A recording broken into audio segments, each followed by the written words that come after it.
की बात है, वायर, मेटल, कंडक्टर एक ही बात है ये। जब इनमें से करंट पास होता है तो रजिस्टर जो है उसकी अमाउंट को कम ज़्यादा कर देते हैं। ठीक है, उनको कम्बिनेशन ऐसे करें कि कम ज़्यादा हो जाता है। जैसे किसी सड़क के ऊपर ब्रेकर का काम होता है कि गाड़ी की स्पीड को स्लो डाउन करना, इसी तरह ही किसी भी वायर के अंदर रजिस्टर का काम होता है कि वो उसकी अमाउंट को कम कर देता है। ये इसकी स्पीड को अमाउंट कम करता है और ये करंट की अमाउंट को कम करता है। करंट को आई नाम के अक्षर से लिखा जाता है। ये रजिस्टर होता है।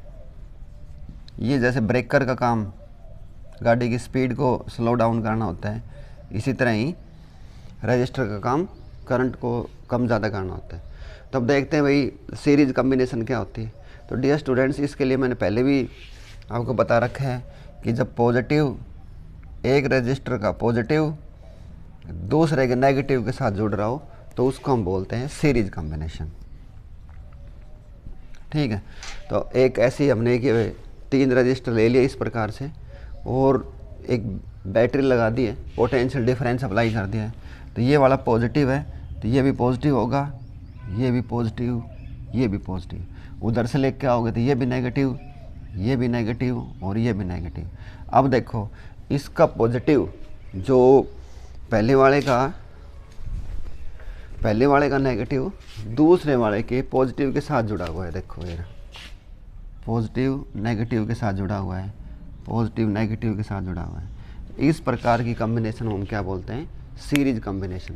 जैसे मेरा ये लेफ्ट हैंड है, यदि किसी दूसरे व्यक्ति के राइट हैंड के साथ जुड़ेगा, उसका राइट हैंड दूसरे लेफ्ट के साथ जुड़ेगा, तो हम एक लंबी सीरीज बना देते हैं जिसको बोलते हैं मानव श्रृंखला बनाना। किसी का अपोज करना हो, लाइन बना के खड़े हो गए हम, तो इसी प्रकार से जुड़ते हैं लेफ्ट हैंड राइट हैंड के साथ, लेफ्ट हैंड राइट हैंड के साथ, और एक लंबी अच्छी सीरीज बना देते हैं, तो उसी को इस सीरीज बोलते हैं।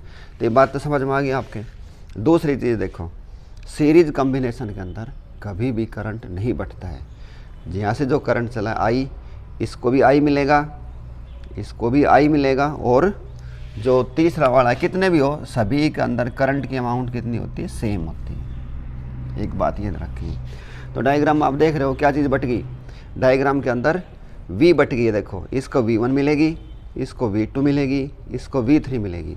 जैसे ऐसे मान के चलो कि हमने यहाँ पे कोई एक फ़ैन लगा दिया, आगे एक टीवी लगा दिया, उसके बाद एक बल्ब लगा दिया, और इनको हमने सीरीज में जोड़ दिया। तो डियर स्टूडेंट्स, जो ये सबसे लास्ट वाला होगा इसको वोल्टेज बहुत ही कम मिलेगी, इसको थोड़ी सी इससे ज़्यादा मिलेगी, ये थोड़ा और भी तेज़ चलेगा। तो ये सीरीज़ के अंदर कभी भी हम घरों के अंदर बिजली की फिटिंग नहीं करते हैं। क्यों? सीरीज़ में करेंगे तो लास्ट वाला जो हमारा उपकरण है वो बहुत ही, उसको पूरी वोल्टेज नहीं मिलती है और वो बहुत धीरे धीरे चलता है। ठीक है, तो घरों के अंदर बिजली की फिटिंग कैसे करी जाती है? पैरेलल के अंदर, जो अभी बताऊंगा इनको पैरेलल भी कैसे जोड़े जाते हैं। तो करें काम शुरू। ये मैंने कल भी सिखाया था कि भाई जो चीज़ बट गई उसी को लिख लो, और यहाँ पे जो नियम है वो कौन सा लगेगा? ओम्स लॉ का। तो यहाँ पे देखो अब क्या चीज़ बटी हुई है। यहाँ पे हमारी V बट गई,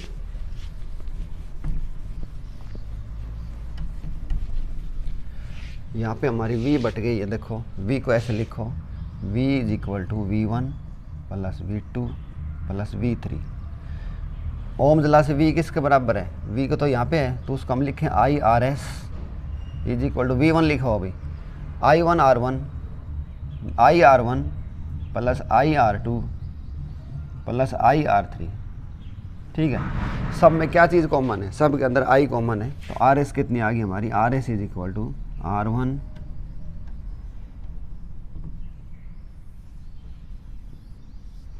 और यहाँ पे जो हमने लॉ यूज़ किया था वो क्या था? V is equal to I into R, Ohm's law. ठीक है, तो ये तो हो गया इसका कॉम्बिनेशन। ऐसे ही जैसे इसके साथ ही एक सैम्पल प्रॉब्लम कर लेते हैं।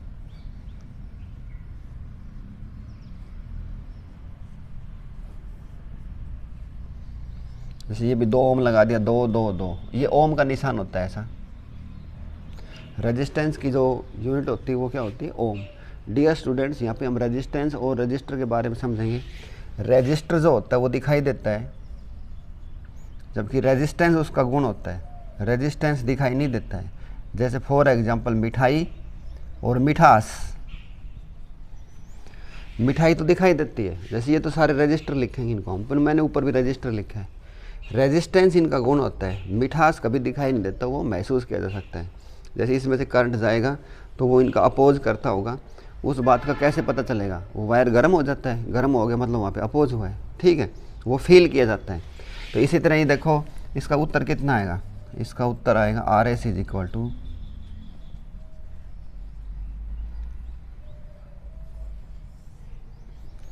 ठीक है।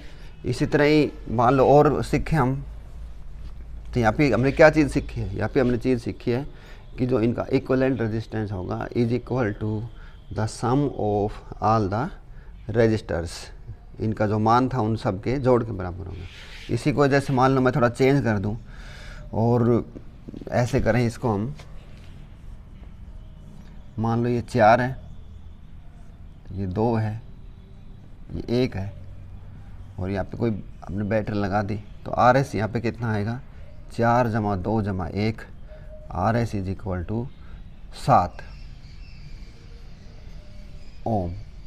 डियर स्टूडेंट्स, यहाँ पे एक पॉइंट नोट करना है हमने, ये एक नंबर में आता है कि जो इनका सम होगा, इनके अंदर जो सबसे बड़ा होगा, जो सबसे बड़ा होगा उससे बड़ा होगा, ठीक है।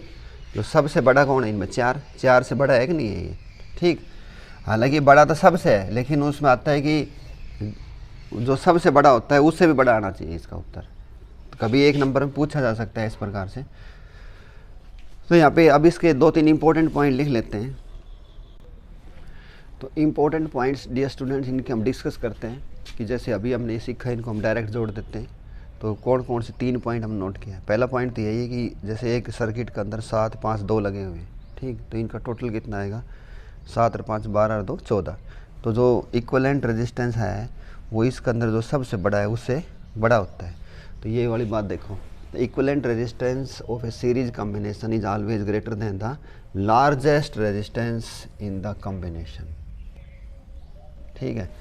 जो लार्जेस्ट वाला होगा वो उससे बड़ा होता है, ये बात बाकी इनसे बड़ा है लेकिन लार्जेस्ट से भी बड़ा होगा।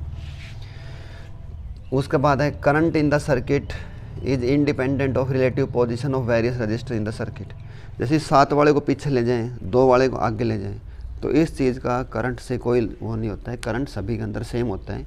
जिनकी रिलेटिव पोजीशन को कहीं आगे पीछे चेंज कर दो तो ये भी आ सकता है एक नंबर के अंदर कि भाई वो डिपेंड करता है, इंडिपेंडेंट करता है, तो वो क्या होता है, इंडिपेंडेंट होता है। और तीसरा जो है डियर स्टूडेंट्स, जो टोटल रेजिस्टेंस होता है वो ये सारे एक्सटर्नल रेजिस्टेंस हैं। ये जो सेल है इसका भी एक रेजिस्टेंस होता है, उसको हम इंटरनल रेजिस्टेंस लिखते हैं आर से। ये 7, 5, 2 क्या है, एक्सटर्नल रेजिस्टेंस, और इनको बड़े आर से लिखते हैं। ये जो सेल होता है, सेल का भी एक इंटरनल रेजिस्टेंस होता है। जो सेल हम घड़ी में डालते हैं, वॉल के अंदर डालते हैं, रिमोट के अंदर डालते हैं, उन पर लिखा रहता है कि यूज़ विद इन 6 मंथ्स। और क्योंकि उसका खुद का इंटरनल रेजिस्टेंस है वो इतना ज़्यादा हो जाता है कि उसमें से करंट पास नहीं होता समय के साथ साथ, तो वो हर सेल का भी इंटरनल रेजिस्टेंस होता है। तो सीधी सीधी बात यह है कि जो टोटल होगा वो एक्सटर्नल प्लस इंटरनल दोनों के जोड़ के बराबर होता है। यही मैंने पॉइंट लिखा है। तो ये ऐसे आए तो इनको कर देना, मेरे ख्याल समझ में भी आ गया होगा। घरों के अंदर फिटिंग किस चीज़ में होती है, पैरेलल के अंदर, सीरीज़ के अंदर हम नहीं जोड़ते। अब देखते हैं इसकी सेकंड टाइप हमारी पैरेलल वाली। तो इसका सेकंड कॉम्बिनेशन है dear students parallel combination. Parallel combination के अंदर क्या होता है, पैरेलल कॉम्बिनेशन के अंदर रजिस्टर को इसलिए जोड़ते हैं कि टोटल वाला जो रेजिस्टेंस है वो कम हो जाए। सर्किट के अंदर रेजिस्टेंस को कम करने के लिए पैरेलल में जोड़ते हैं, और उसको बढ़ाने के लिए हम क्या जोड़ते हैं, सीरीज़ के अंदर, ठीक है। जैसे अभी आपने देखा था यहाँ पर हमारा 14 ओम था, तो बढ़ गया था वो, क्योंकि लार्जेस्ट से भी वो बड़ा होता है। लेकिन अब पैरेलल के अंदर इनको ऐसे जोड़ा जाता है, तो इनका कॉम्बिनेशन क्या होगा, देखो इनको हम हटाते हैं, सीरीज वाला था,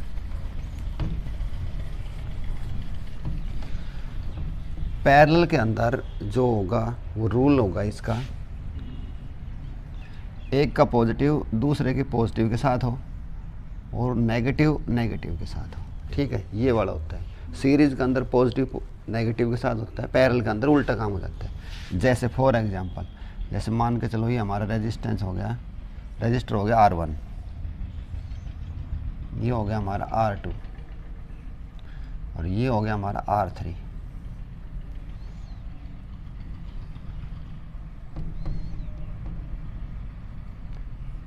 इनको हमने एक सर्किट में जोड़ दिया, इसको सर्किट बोलते हैं। तो ये हो गया R1 R2 R3। अब वैसे देखो सिखाता हूँ पॉजिटिव पॉजिटिव के साथ है कि नहीं, तो ये यहाँ से चलोगे तो ये पॉजिटिव हो गया, ये वाली लाइन भी पॉजिटिव होगी, ये भी पॉजिटिव होगी। इधर से आओगे तो ये भी नेगेटिव होगी, ये भी नेगेटिव, ये भी नेगेटिव। अब देखो R1 का पॉजिटिव R2 के पॉजिटिव के साथ जुड़ा है, R3 का पॉजिटिव भी इसके साथ जुड़ा है। इसी तरह इन तीनों के नेगेटिव आपस में एक तार के साथ जुड़े हुए, तो इस प्रकार की कॉम्बिनेशन क्या बोलते हैं, पैरेलल कॉम्बिनेशन। पैरेलल कॉम्बिनेशन के अंदर जो वोल्टेज होती है वो सेम रहती है, जो इसको मिल रही है, जो R1 को मिलेगी वही R2 को, R3 को, सबको भी सेम मिलती है। लेकिन एक चीज़ सबकी अलग हो जाती है, वो क्या है, करंट। यहाँ से जो I करंट जा रहा है वो 3 हिस्सों में बट जाता है। यहाँ पे आएगा I1 I2 और इसको कितना मिलेगा I3। ठीक है, करंट बढ़ जाता है, यही घूम फिर के वापस फिर I बन के आ जाएगा। यहाँ से जो हमारा I करंट जो चला था वो 3 हिस्सों में आ गया था, आगे मिल के वो फिर I बन के आ जाता है। तो डियर स्टूडेंट्स, मैं पहले बताता हूँ कि जो चीज़ बट गई उसको लिखो।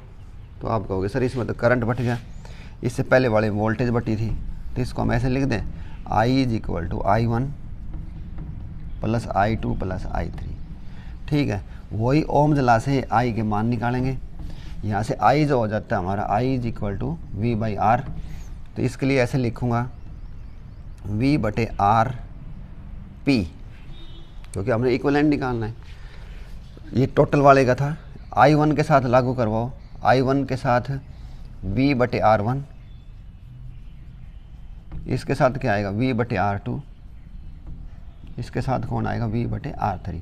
यहाँ सब V कॉमन है, ये हो जाएगा मेरा 1/RP = तो पैरेलल के अंदर इस प्रकार जोड़े जाते हैं। सेम वही सिस्टम था। मेन बात यहाँ समझ में आ गई होगी जो मैंने रूल बताए थे। और अब मान लो 2 के लिए स्पेशल केस करें हम, मान लो 2 होते, 2 के लिए क्या रूल लगाते हैं, 2 के लिए रूल लग जाता, जैसे भी इसका एलसीएम लूँ मैं, रेजिस्टेंस बताओ, तो 1/RP = लघुत्तम कितना आ गया 2, 1 + 1 + 1, 1/RP = 3/2। डियर स्टूडेंट्स, हमने यहाँ पे 1/RP नहीं निकालना होता, हमने RP निकालना होता है, तो वो हो जाएगा 2/3।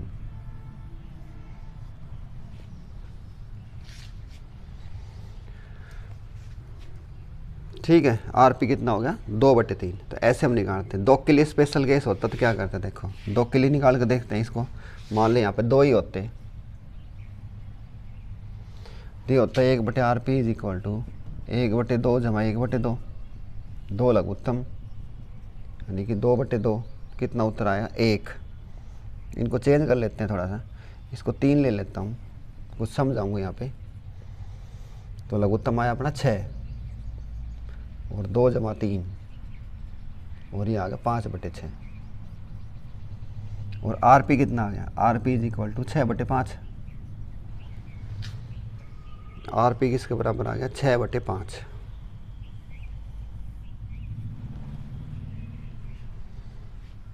ठीक है, एक तो ऐसे करो। एक शॉर्टकट तरीका ये है कि इनका मल्टीप्लिकेशन बटे एडिशन, इनकी गुणा करो। इनकी गुणा करोगे तो आएगा 3 × 2 और जोड़ोगे तो कितना आएगा 3 + 2। यहाँ पे एक चीज़ सीखो, ये वाला जो लिखा है इक्विवेलेंट रेजिस्टेंस इन सीरीज नहीं पैरेलल में, देन द लार्जेस्ट नहीं, यहाँ पे कौन आ जाएगा smallest resistance in the combination. अब देखो भाई चेक करो, पैरेलल कॉम्बिनेशन के अंदर जो टोटल उत्तर आएगा वो जो सबसे is always less than the smallest resistance. जैसे फॉर एग्जांपल हमने 2 पढ़े थे भाई, 3 और 2 में छोटा कौन है, 3 और 2 में छोटा तो 2 है। और ये जो उत्तर आया हमारा जो 6/5, ये इससे भी छोटा है कि नहीं है, देखो 6/5 में भाग करोगे तो कितना, तो देखो अपना जो टोटल उत्तर आया वो कितना है 1.2। तो 1.2 इनमें जो सबसे छोटा है उससे भी छोटा नहीं है क्या, ये वाला पॉइंट समझ में आ गई। तो ये हो गया जी अपना। ऐसे भी आगे और सवाल कर लेना। और in order to decrease the resistance को डिक्रीज करने के लिए, resistance in the circuit, we group parallel resistors. मान लो कोई सर्किट है, उसका कम करवाने के लिए कोई था तो पूछा था उसने पैरेलल में कर दिया करो। तो समझ में आ गई सारी बात।